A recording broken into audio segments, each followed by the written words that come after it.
What's up, guys? Just right off the bat, I'd like to apologize. It's gonna be a very, very informal video. I'm just fixing this mirror now for the BMW F30 here. I need to go back to school like within the hour, and I had this mirror taped on. Actually, rewind.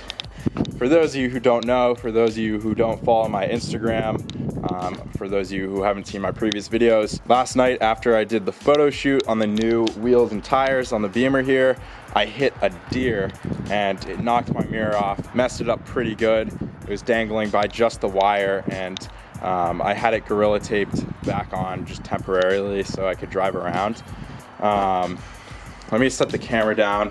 Let me try to explain this to the best of my ability. I have the repaired assembly over here, but let me run over to the passenger side and I can better explain to you what happened. So I can't explain this on the driver's side because obviously that mirror is off of the car, but I hit a deer and it sideswiped the car, knocked the mirror right off, and the mirror was separated at this point right here, where the actual mirror itself mounts to this part right here. It appeared as though it had sheared off and it was dangling just by the wires there. And I really wasn't too confident in repairing it all. I scoured the internet. Nobody had repaired this successfully. I asked all of my BMW friends. I asked Brian over at Keys Motorsports, you know, what can I do here? Is there any way I can replace just one part? And everyone I asked told me, sorry, you're out of luck. You got to replace the whole unit.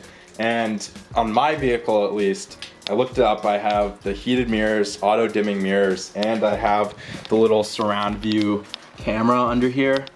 So that whole assembly was gonna run me like $900. And I was just, I was not happy about that. And then to make the issue worse, it was just impossible to find the correct part number because all these different versions of mirrors, yes, auto dimming, no surround view, yes, surround view, no auto dimming, makes up for about 8 different versions of these side mirrors.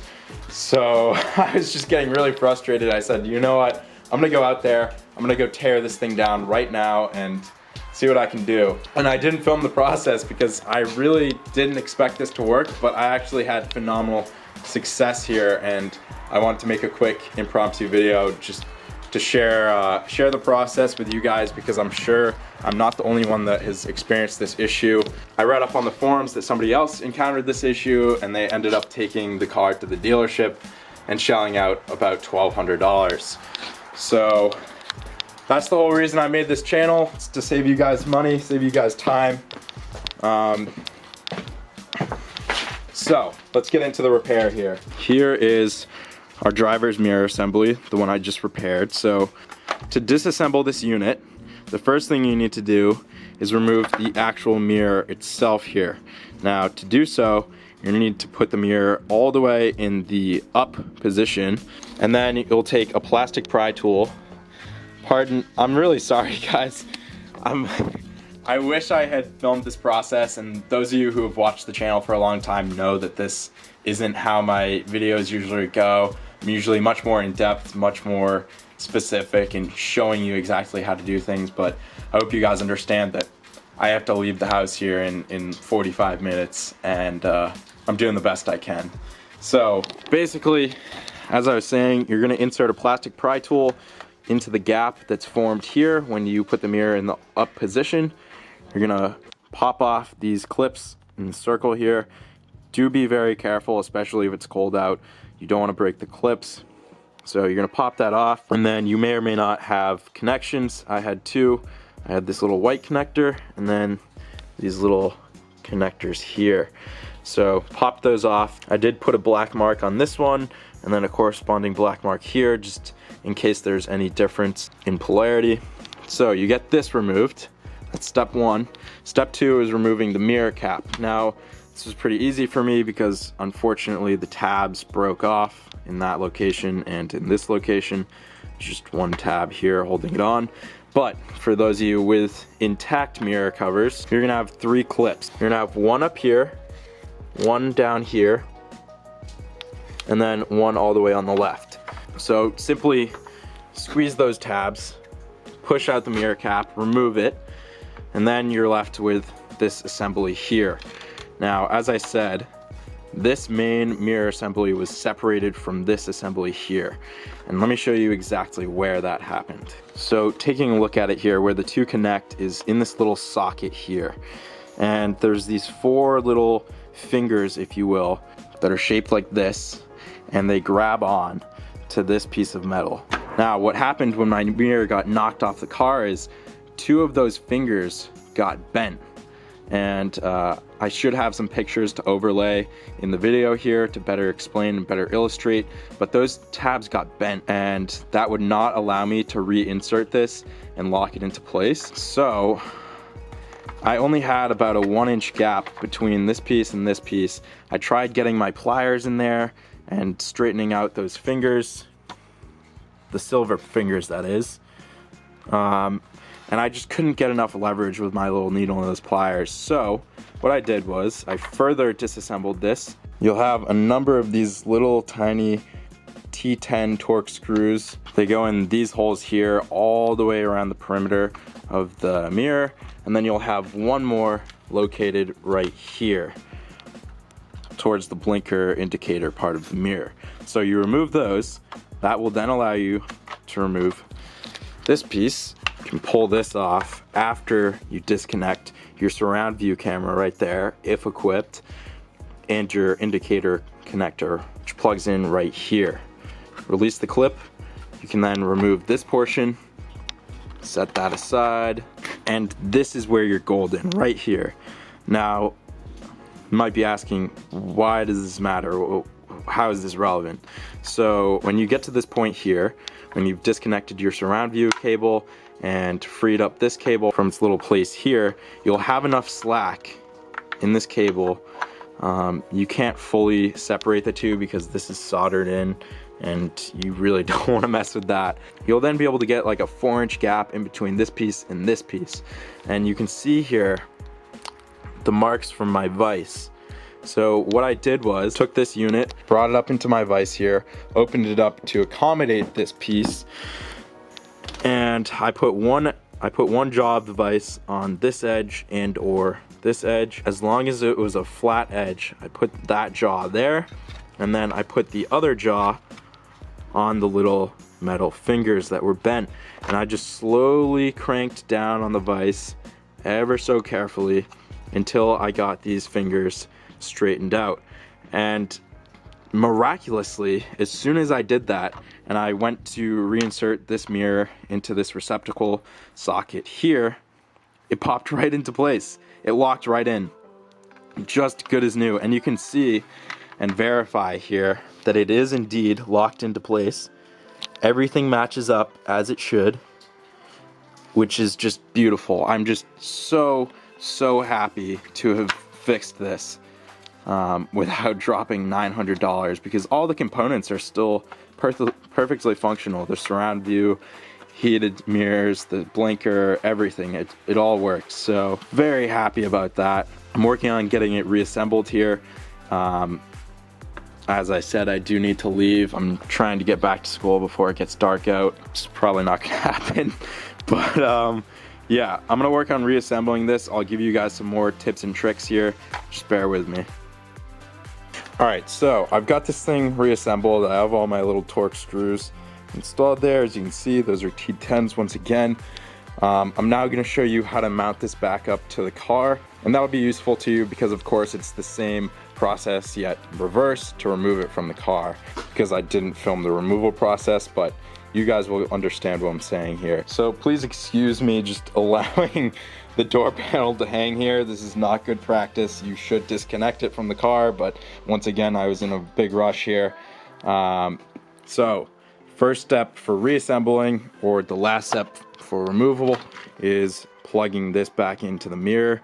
So this goes through this little hole right here, and there's a rubber seal on the mirror here that prevents moisture from getting in, and this is where the connection is received. So I'm gonna put the camera down and get that plugged in. So I got this plugged back in. You'll notice I've already installed one of the screws just to hold the mirror assembly on, but I do want to note it's very important that you make sure that this rubber seal is properly lined up and you can see the seal all the way around. In fact, I forgot to pull on these tabs, but you need to pull on those little tabs, all 3 of them, 1, 2, 3. You need to pull those and make sure the seal goes all the way around the hole.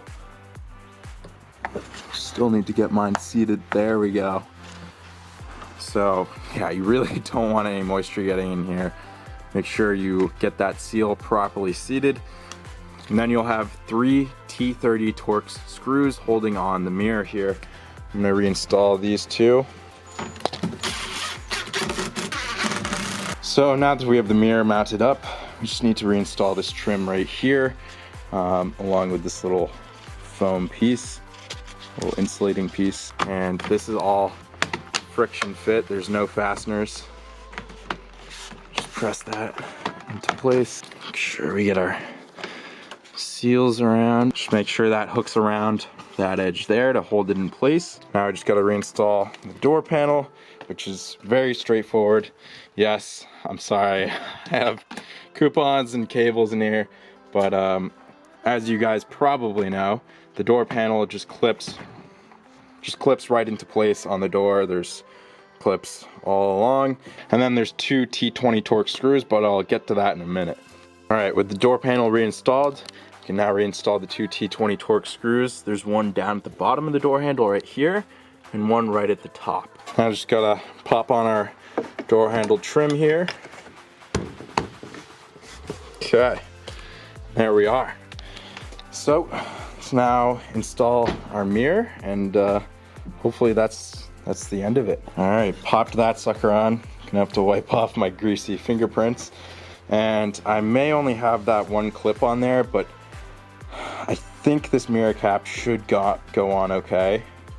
It might not be the most secure thing in the world, but yeah, it clips on, so. Oh, yeah, not bad. Yeah, we still have all those little scratches from getting knocked off, but hey, we got a mirror. We got a mirror back on the car that was hanging off by wires, so I'm really stoked about this. Like, she's on there. Now, moment of truth, does the mirror actually work? So let's hop in the car and find out. All right, right mirror, obviously still working, was not involved in any incident. Left mirror, here we go, guys. Here we go. Oh my gosh. Hell yeah. Woo! All right, now the real test, and I'm kind of scared to try this. Oh, do I even try the folding? All right, let's try the folding function. Here we go, guys. I'm a little worried. I feel like it could pop off, but whatever, here we go. No way. Oh my gosh. It actually worked. Amazing. Absolutely incredible. I'm blown away.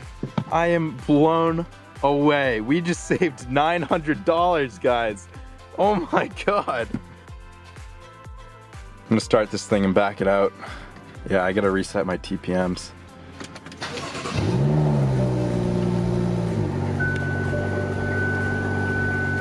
Yep, surround view still working properly as it should. Alrighty guys, that's gonna wrap up this video. I am beyond stoked. This was a really tough day. I actually lost my GoPro today, actually last night, off the back of the car. I was getting some exhaust clips, was focusing on the drone, GoPro fell off. Goodbye GoPro. So this is a nice high of the day. Really, really happy to have this fixed. As you guys can see, looks as it should. It's perfectly fine, repaired. I'm just, love when stuff like this works out. Really happy. Only a little minor scratching. Oh no, that's just adhesive from the tape that I put on here. Don't even have any scratching. Nice. Yeah, super stoked. I really hope some of you guys found this video helpful. I'm sure some of my common fans that are just watching this video for entertainment, you may not actually need this video, but I'm making this video because I know there's gonna be somebody out there that has their mirror punched off, has it hit off by a cyclist, which is what I read about on a forum. And hopefully they find this video, hopefully they're able to use this knowledge and apply it at home and save themselves $900 or even more, $900 in parts, plus probably $400 or $500 in labor. So anyways, guys, if you enjoyed this DIY repair, please go smash that like button. Again, I'm sorry for the impromptu video, lacking the disassembly side. I did not have high hopes of this working. Please subscribe for more BMW content. Thank you so much for watching, and I'll see you guys next time on JD Cars.